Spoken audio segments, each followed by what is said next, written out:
하나님 말씀 에스라 4장 11절에서 24절까지입니다. 1장에서 3장까지 굉장한 감동의 이야기를 우리가 살펴보았어요. 70년이라는 포로 생활을 마치고 이스라엘 백성은 돌아왔지만 하나님께서는 바사왕 고레스의 마음을 움직이셔서 돌아오게 되고 또한 예배를 회복하고 성전 재건의 첫 돌을 놓게 됩니다. 백성들은 기쁨의 함성과 감사의 눈물을 쏟아냈는데요.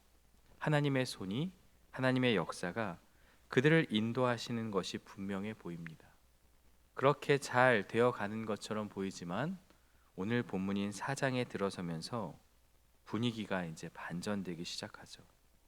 희망의 노래가 끝나기도 전에 집요하고 교활한 방해 공작이 시작되고 있어요. 처음에 이들은 성전을 같이 짓겠다고 요청을 합니다. 그러다가 거절을 당하니까 본색을 드러내기 시작하죠.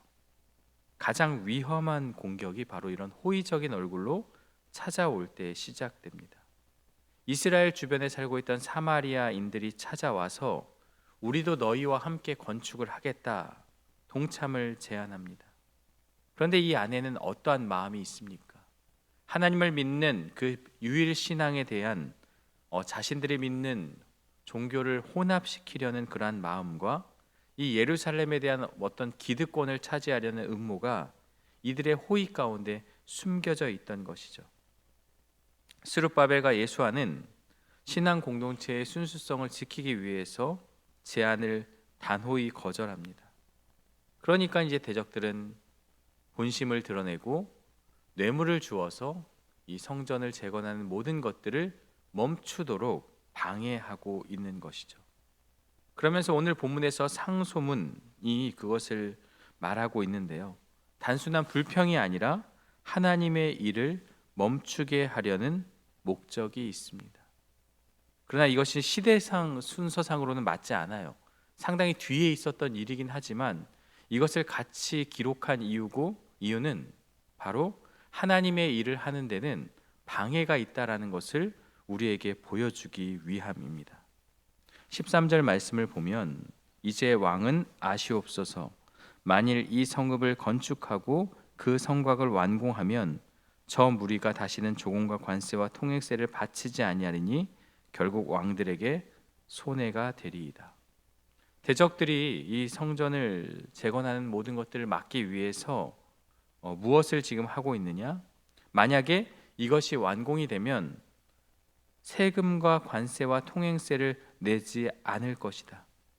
유대인들의 신앙적 행위를 정치적인 행위로 둔갑시켜서 이들을 저렇게 건축하도록 만든다면 이들은 더 이상 세금을 바치지 않을 것이다. 정치적으로 반란을 일으킬 것이다 라는 그러한 것을 주장하면서 지금 그렇게 방해하고 있는 것이죠. 정치적인 불안감도 조성하고 있어요. 14절을 보면 우리가 이제 왕궁의 소금을 먹음으로 왕이 수치당함을 참아 보지 못하여 사람을 보내어 왕에게 아뢰오니, 소금을 먹는다라는 얘기는 왕의 녹을 먹는 충성스러운 신하라는 의미입니다. 자기들은 왕의 절대적인 충신으로 위장하면서 유대인들의 성전 건축이 왕권에 대한 도전, 반란 행위라고 모함을 하고 있습니다. 이렇게 정교하게 조작된 거짓의 힘은 너무나도 강력했는데요. 15절 말씀을 보면 왕은 조상들의 사기를 살펴보시면 그 사기에서 이 성읍은 패역한 성읍이라 예로부터 그 중에서 항상 반역하는 일을 행하여 왕들과 각도에 손해가 된 것을 보시고 아실지라 이 성읍이 무너짐도 이 때문이니이다. 대적들은 과거 남유다가 바벨론에 반역했던 역사적 사실을 교묘하게 이용하고 있습니다. 유다가 바벨론에게 반역했던 건 사실이죠. 바벨론의 입장에서 보면 유다가 계속해서 독립을 하기 위해서 각 왕들이 여러 가지 일들을 했기 때문에 바벨론의 입장에서 보면 그것이 반역이 될 수 있겠죠. 그러나 지금 포로에서 돌아온 백성들은요, 페르시아 왕의 명령 아래 성전을 짓고 있습니다. 이방 왕의 호의와 어떤 그런 배려로 말미암아 성전을 짓고 있음에도 불구하고 대적들은 과거 사실을 현재 사실에 악의적으로 덧씌워서 오늘날로 말하면 가짜 뉴스를 퍼뜨리는 거죠. 예루살렘은 반역의 도시다. 예루살렘은 과거에 바벨론에게 반역했고 반역한 역사가 있다. 이렇게 가짜 뉴스를 퍼뜨리면서 방해하고 있는 모습을 보여주는 거죠. 아닥사스다 왕은 대적들의 보고를 그대로 믿게 됩니다. 신하들을 이제 명령해서 신하들에게 과거의 기록을 찾아보게 하는데요. 19절을 보면 명령하여 살펴보니 과연 이 성읍이 예로부터 왕들을 거역하며 그 중에서 항상 패역하고 반역하는 일을 행하였으며, 이들의 상소문의 내용처럼 예루살렘이 실제 반역의 도시였다라는 것을 확인하게 되죠. 그래서 즉각적인 공사 중단 명령을 내리게 됩니다. 그게 21절이죠. 이제 너희는 명령을 전하여 그 사람들에게 공사를 그치게 하여 그 성을 건축하지 못하게 하고 내가 다시 조서 내리기를 기다리라. 왕이 다시 명령을 내릴 때까지 공사를 중단시키죠. 조서를 받은 르훔과 심새는요, 지체하지 않았어요. 이들은 악한 사람들인데요. 23절을 보면 아닥사스다 왕의 조서 초본이 르훔과 서기관 심새와 그의 동료들 앞에서 낭독되매 그들이 예루살렘으로 급히 가서 유다 사람들을 보고 권력으로 억제하여 그 공사를 그치게 하니, 급히 예루살렘으로 갔다는 것은 마치 기다렸다는 듯이 이들의 방해하기 위해서 가서 권력으로 억제하여, 이제 왕의 조서가 있으니까 권력을 행사할 수 있겠죠. 그래서 그 공사를 합법적으로 그치게 하였던 것이죠. 여기까지 보면 하나님의 감동으로 시작되었던 공사가 중단됩니다. 1장부터 이어지는 소망의 메시지, 희망의 메시지가 이 4장을 오면서 급격히 분위기가 반전되면서 그들에게 허탈한 마음으로 다가오게 하는데요. 그래서 성경은 24절에 이렇게 기록하고 있죠. 이에 예루살렘에서 하나님의 성전 공사가 바사왕 다리오 제2년까지 중단되니라. 역사적인 기록을 보면 이것은 한 16년 정도 중단되었다라고 볼 수 있어요. 벅찬 감격으로 시작된 성전 재건이 16년이라는 긴 시간 동안 멈춰버리고 만 것이죠. 우리는 여기서 한 가지 중요한 사실을 발견하게 돼요. 6절부터 23절까지 기록된 아닥사스다 왕 시대의 방해 사건은 시간 순서상 성전 재건 시대 고레스와 다리오 왕 시대보다 훨씬 나중에 있었던 일입니다. 그렇다면 이 글을 쓴 저자는 성벽 건축 방해 사건을 가져와서 지금 이야기하고 있는 성전 건축 이야기 한가운데 의도적으로 배치한 것이죠. 시간 순서를 왜 무시하고 그렇게 기록하였을까요? 여기에는 중요한 신학적인 의도가 담겨 있습니다. 하나님의 일을 방해하는 대적의 공격이 일회성 사건이 아니라 세대를 넘어서 계속되는 집요한 또 본질적인 영적 싸움임을 우리에게 보여주기 위함입니다. 저자는 어떤 연대기적 시간적인 정확성보다 끈질긴 반대라는 주제를 부각함으로써 믿음의 길을 걷는 하나님의 백성이 동일한 영적 싸움에 직면할 것을 우리에게 가르쳐주고 있는데요. 16년간의 멈춤은 인간적인 눈으로 보면 완전한 실패입니다. 오늘 말씀을 통해서 하나님의 일을 방해하는 대적의 공격이 얼마나 교활하고 파괴적이며 집요하게 계속되는지를 살펴보았는데요. 오늘 말씀은 우리에게 세 가지 교훈을 주고 있습니다. 먼저는 영적 싸움이 있다라는 것입니다. 왜 나에게만 이런 어려움이 계속될까라며 우리가 지쳐 있을 때도 있고 그런 생각을 할 때가 있습니다. 그러나 하나님의 선한 일에는, 성도의 삶에는 반드시 사탄의 방해가 있다는 것을 우리에게 말씀하고 있는 것입니다. 어려움이 없는 게 좋은 것이고 중요한 게 아니라 어려움 속에서 믿음의 선한 싸움을 싸우는 것이 신앙의 본질임을 우리에게 가르쳐주고 있어요. 우리는 반대와 어려움을 만날 때 낙심하거나 실망하지 않고 어떻게 생각해야 합니까? 바로 내가 지금 영적 전쟁의 한 복판에 있구나라고 인식하며 그 싸움을 계속 해 나가야 하는 것입니다.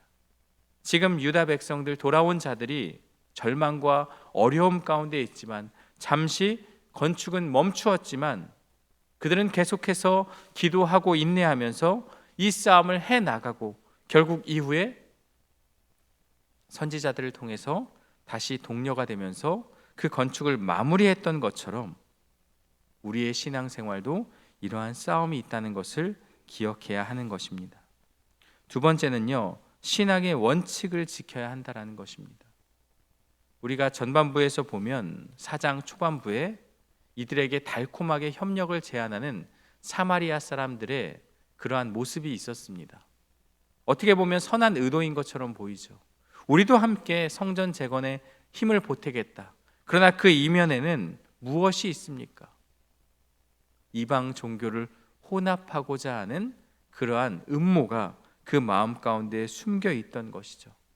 어쩌면 이들이 그 땅에 이미 자리 잡은 그들에게 도움을 받았다면 성전 재건이 더 수월하게 됐을 수도 있습니다. 그 사람들의 도움을 받으면 더 잘 진행할 수 있고 더 빨리 성전이 완성될 수 있었겠죠. 하지만 스룹바벨과 예수아는 무엇을 고수했습니까? 신앙의 원칙을 지켰던 것입니다.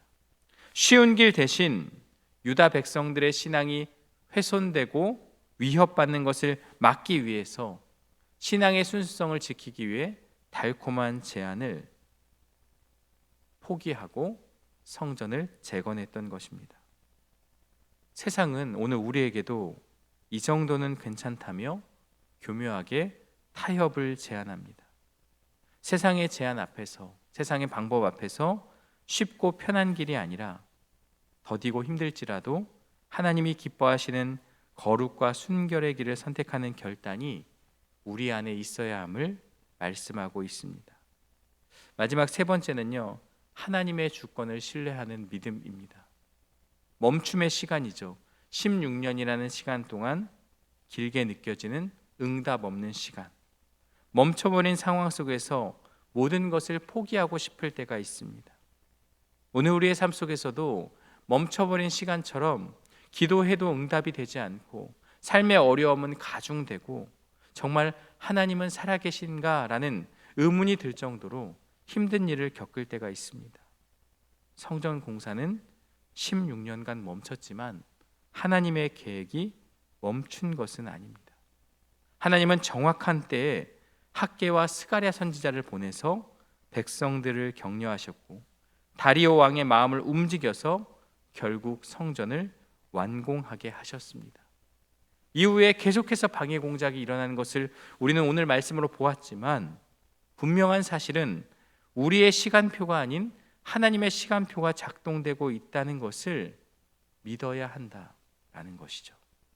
나의 생각과 나의 뜻은 멈춰 보이는 것처럼 보이지만 하나님은 가장 완벽한 시간 속에 그 일을 이루신다는 믿음을 우리에게 가르쳐 주고 있는 거예요. 내 생각에는 더뎌 보이는 것 같고 내 기도가 응답되지 않음에 우리는 좌절하고 절망할 수 있지만 그 시간이 바로 이 16년의 멈춤의 시간과 같다는 것을 우리에게 말씀하고 있는 거예요. 하나님의 시간표가 작동되고 있다는 것, 바로 그것을 우리에게 말씀하고 있습니다. 오늘 말씀을 통해서 당장의 눈앞의 상황이 좋지 않아도 우리에게 필요한 것은 무엇입니까? 상황과 문제가 아니라 하나님의 주권을 신뢰하며 인내하는 믿음이 우리에게 필요합니다. 선하신 하나님은 가장 완벽한 시간에 그 일을 이루시기 때문에 내 생각과 내 시간과 다를지라도 우리는 인내하며 그 시간을 기다려야 한다는 것을 우리에게 가르쳐 주고 있습니다. 주님 다시 오실 때까지 말씀에 의지하여 믿음의 선한 싸움을 감당하는 저와 여러분들 되시기를 주님의 이름으로 축원합니다. 함께 기도하겠습니다. 하나님 아버지, 감사합니다. 오늘 주시는 말씀을 통해서 돌아온 이스라엘 백성들이 성전 재건을 꿈꾸는 그 순간에도 또 다른 방해와 또 다른 공격이 힘들게 하였던 사실을 보게 됩니다.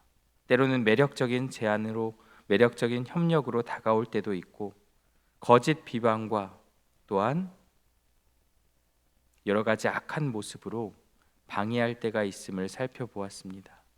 우리의 인생, 우리의 삶에도 이러한 방해와 공격이 있음을 기억해야 합니다. 하나님께서 함께 하심에도 불구하고 우리의 삶에 고난과 고통이 있음을 기억하고 그 순간마다 인내하는 믿음을 우리에게 허락하여 주시고 말씀에 의지하여서 이 영적인 싸움에 승리하며 나아갈 수 있는 그러한 믿음의 모습이 우리 안에 있도록 주님 우리에게 힘을 주시고 인도하여 주옵소서. 세상의 공격과 그 방해 공작 가운데서도 믿음을 잃지 않도록 말씀을 붙잡는 신앙의 결단이 우리 안에 있게 하여 주시고, 결국 하나님의 시간표, 하나님의 시간에 그 모든 것이 완벽하게 이루어진다는 것을 기억하고 그러한 믿음으로 살아가는 우리들의 삶이 될 수 있도록 인도하여 주옵소서. 예수님의 이름으로 기도드리옵나이다. 아멘.